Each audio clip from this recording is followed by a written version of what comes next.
Once again, I was almost off-boarded for flying with a disability and alone by this airline. I fought the case and was finally allowed to fly, but I know this fight will go on for persons with disabilities, for inclusion in the travel world without discrimination.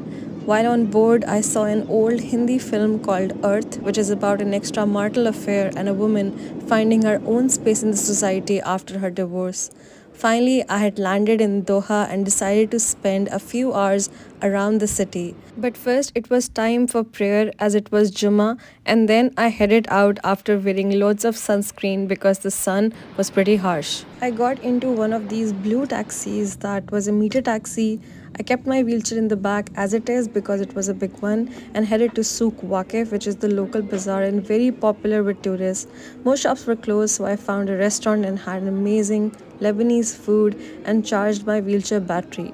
But who says that waiting has to be boring when you can have this amazing kunafa with ice cream? I then took a taxi to the Museum of Islamic Arts and saw beautiful Doha around me. The white buildings, the blue sky, and blue water was just calming and refreshing at the same time.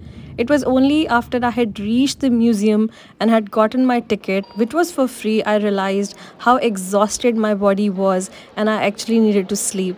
So I just found a sofa and decided to take a good nap, which lasted for at least 3 hours. After the nap, I sat there but then decided to have a coffee because I just did not want to sit there for nothing and I also needed some energy.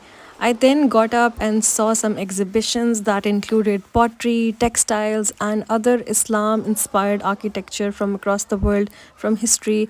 But the best part was also stepping out to enjoy the cool breeze and this colorful skyline that now made me feel that I was in Qatar. I decided to walk back to the souk to enjoy some shopping. On my way, I saw crowds of people who were mostly immigrants now enjoying their off time.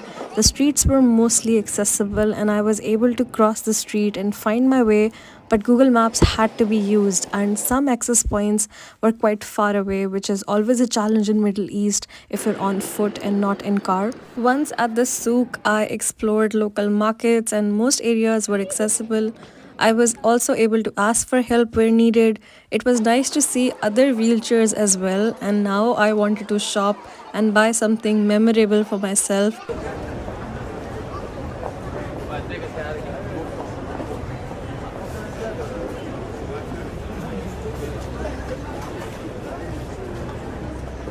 I came across these long dresses and totally fell in love with this green one and decided to try it.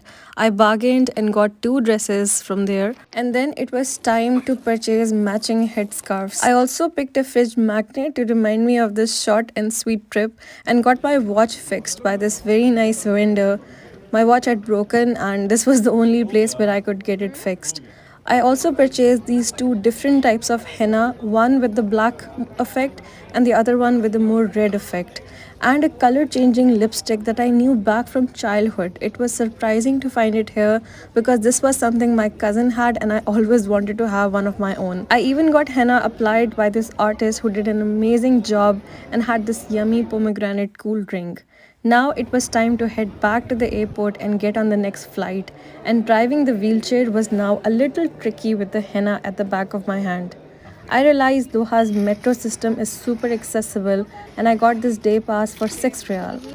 I found my way inside very easily and reached back Hamad International Airport. There, I had masala dosa for dinner to close the day, and now it was time for the next destination.